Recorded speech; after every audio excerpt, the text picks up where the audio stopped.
Ayan, good morning po sa inyong lahat mga lalabs ko dyan, mga lodis, mga kahimala. May bago po tayong tutorial. Ito na po yung mga tanong-tanong ninyo about sa mga deleted message. So dito po sa apps na to, lahat po ng mga deleted message mo or deleted message ng jowa mo or sino man ang partner mo is mababasa mo dito sa aking ituturo today. So bago tayo mag-start mga lodi ko dyan, mga palalabs ko, siyempre, flex muna natin ang aking YouTube channel para mas madami tayong maging kaibigan. So, ito po ang YouTube channel ko.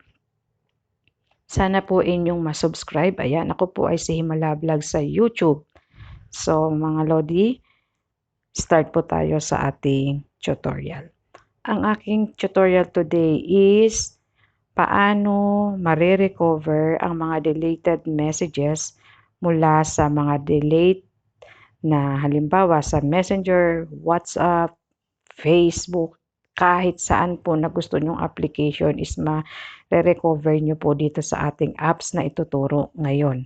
Susundan nyo lang po yung aking mga sasabihin at masisiguro ko sa inyo na magagawa nyo ito ng tama at walang pag-aalinlangan. So, start po tayo. Kailangan natin pumunta muna sa ating Play Store para install natin yung application na kinakailangan natin. Again, disclaiming, hindi ko po ito ituturo sa inyo para gawin nyo ito sa hindi maganda. Ang mga bagay na ito is makakatulong din po sa inyo. Halimbawa kung may mga business kayong transaksyon at nade-delete nyo yung mga message at kailangan nyo pong i-recover, makakatulong po ang application natin na gagawin. So, ganun lang po Huwag gagawin sa hindi maganda ang lahat ng mga bagay na alam nyo pong hindi maganda.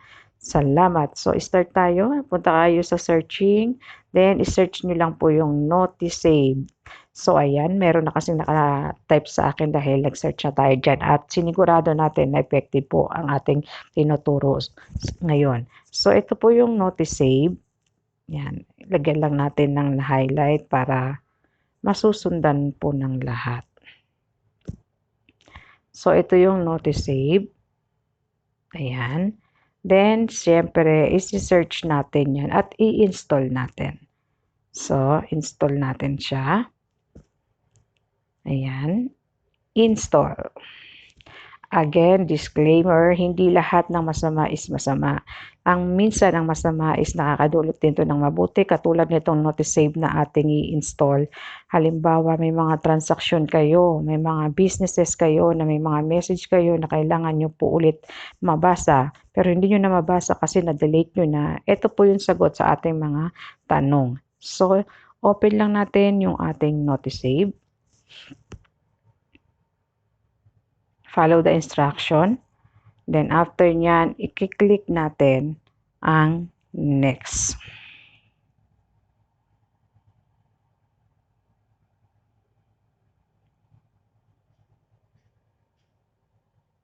Ito, click natin tong next. Then click ulit natin tong next. Then syempre, i-allow natin siya mga lodi, okay? Follow the instruction para hindi kayo malilito. Then after nyan, lalabas yung Notisave. You can allow access by reaching Notisave. Syempre, then next natin ito. Okay, click next again. Then after nyan, lilitaw dito sa notification access, may Android system, Google Play Services, Huawei, ayan, Notisave, Fetal. Dahil sa Notisave ang ating topic, so Notisave, ito ang Notisave. I-open lang natin siya dahil naka-close yan. So, i-allow din natin siya mga lods. Ito i-allow natin. So, after natin yan na-allow, babalik tayo dito sa arrow sa taas. Itong nasa taas. I-okay natin yan. Back natin. So, syempre, lalabas yung allow Notisave to access photos, media, and files on your device. Syempre, ito. Click natin yung allow. Then, antayin natin siya mag-loading up list. Again, makakatulong ito sa mga deleted message sa WhatsApp, Messenger, sa lahat ng apps na gusto nyong buksan. Pwede siya. Ayan, notification from selected app will be black on status bar. So, click natin itong next. Next. Then after niyan, lalabas lahat. Yan, yung all apps ninyo, naka-open yan lahat, oh. Ibig sabihin, pwedeng nyo yan makita ang mga notification nanggagaling dyan. Dahil lang kailangan lang naman natin is WhatsApp halimbawa or Messenger, bahala na kayong magbukas. Itong mga to, i-close nyo to kung gusto nyo po para hindi masyadong puno yung notification na papasok sa inyong notice save. Pero depende po sa inyo kung gusto nyo. Ayan, may TikTok dyan, lahat nandyan. Ako, i-close ko siya. No? Dahil lang gusto ko lang mabuksan is yung i-okay ko. So, yan, i-off natin yan. Ayan, no? I-ano natin yan, i-off natin, no? Yan, ibig sabihin, naka-off yung mga notify na yan. Hindi yan papasok sa ating notice save. Pero kung gusto nyo pong buksan yung notification nyo sa imo, halimbawa, may ka-chat kayo dyan sa imo, tapos gusto nyo matitrace yung mga chatting nila, kung i-delete nila, or message mo na i-delete mo, i-on mo lang yung imo. Then after nyan, kung gusto mo naman dumating yung mga notification galing sa Facebook Lite mo, i-on mo lang din yan. Basta lahat na po ng gusto nyo i-on nyo dyan. Then, halimbawa sa TikTok, ayan, wala naman akong ano sa TikTok, importanteng messages dyan na kailangan i-delete. So, dahil nagmamarites nga tayo, kailangan natin na mabasa yung mga incoming or deleted messages sa Messenger, so i-on natin ang Messenger. Kung may ka-chat kayo sa WhatsApp na mga palalabs nyo, mga jowa ninyo, gusto nyo rin mabasa yung mga deleted message niya or deleted message mo, pictures, anything, call, matitrace nyo, buksan ulit ang WhatsApp. Then after niya, na-click nyo na, na-open nyo, back kayo dito sa arrow sa taas. So, ayan, okay na yon. Ayan, then after nyan, yan, ito turn on. Yan, okay na yan. Next nyo lang. So, ayun. Okay na yan. Pupunta na tayo doon sa ating application. Dali lang. Parang nagkamali tayo doon sa next part.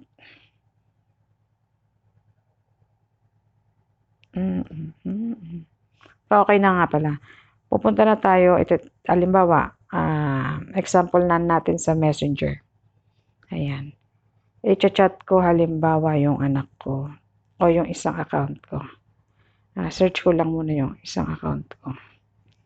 Halimbawa yung itong account ko na to.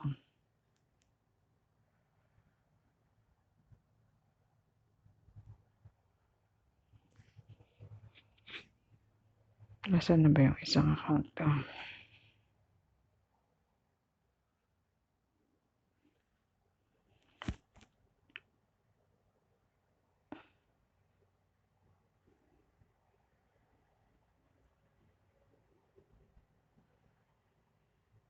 So, ito, halimbawa yan. Chat ko yan. Hi, halimbawa, hi. Ayan, musta? So, ayan, halimbawa, ayan. Ngayon, nag-message ako sa kanya, di ba? Then, meron siyang message dito sa akin. So, ayan. Ayan. Ang gagawin ko, pupunta ako dyan sa account na yan para pag nag-reply yan, pwede niyang halimbawa, ito, ni-reply siya dyan. O kaya itong message ko, i-delete ko. Basta pag na-delete po yung message niyan, remove for you or remove AdSense, okay lang yan. Remove AdSense para hindi niya makikita na, kasi pag remove, remove, pag halimbawa unsend lang, parehas kayo makakakita, di ba? May lumalabas na unsend message. So, mas mabubuko kayo doon. Kaya ang gagawin nyo, sa inyo lang, i-remove nyo lang sa sarili nyo para walang ebidensya na meron kayong message na na-delete. Tapos yun doon sa kanya, halimbawa ito, ayan, delete lang din natin para makita nyo. Halimbawa, ayan, nag-remove siya. Yung message niya, kunyari, ni-remove niya kasi wrong send siya, kunyari, no? Ayan, dinelete. Ngayon, pupunta tayo para malaman natin talaga na effective yung ating notice save. Pupunta tayo sa ating notice save application. So, dito. Makikita natin dito. So, ayan. Ayan yung mga notification. So, ayan. Makikita natin dyan. So, katulad nito kasi na-install ko yan kahapon. So, yan. Meron diyan mga WhatsApp. Yan yung binuksan nating application na makakatanggap ng notification ng mga deleted. So, ganun lang po ka-easy. Dadating po sa inyo yung mga delete message dyan. Then, after nya, kung gusto nyo pong buksan, halimbawa, yung passcode, gusto nyo lagyan ng code, yung inyong notice save, halimbawa, ito, lagyan natin kunyari ng 1, 2, 3, 4, 5. Oh, sorry, 4 lang pala. Ulit natin. 1, 2, 3. Back tayo, back. Mali tayo sa yung ating password. So, passcode. Kung gusto natin lagyan natin. Ayan, lagyan natin siya ng code. 1, 2, 3, 4. Basic lang, no? Tapos re-enter lang natin. 1, 2, 3, 4. So, okay na. Mayroon na siyang passcode. So, ganun lang po yung gagawin natin. Yan. Kung gusto nyo malagyan ng code, lagyan nyo. Kung ayaw nyo, okay lang. Ayan. Then, after nyan, okay na po yan. So, ayan. Ayan yung itong naka-block na to, yan lang yung matatanggap nyo kasi yan lang yung binuksan natin.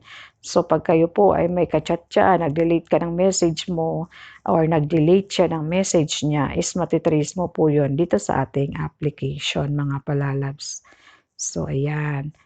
Ayan na siya, okay? Sana makatulong po sa inyong lahat and huwag natin kakalimutan like and subscribe. Then after po, ano po yung ating YouTube channel, paki-subscribe po. So, andyan na po yan lahat mga Lodi, ha? So, ayan. Ayan yung Chrome ko, ayan. Pag kayo po ay may ka-chat at magdi-delete siya ng message, papasok na po yan dito. Basta i-on nyo lang po kung ano yung application na gusto nyong matrace yung mga ka-chat ninyo. Okay po? Ayan. Hindi agad nag-a-appear yung aking messenger kasi medyo mahina yung signal natin. So, ayan.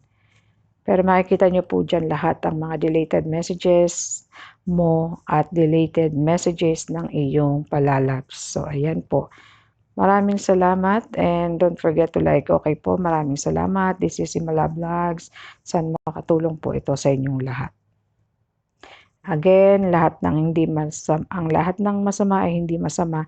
So, itong ating ginawa disclaimer lang.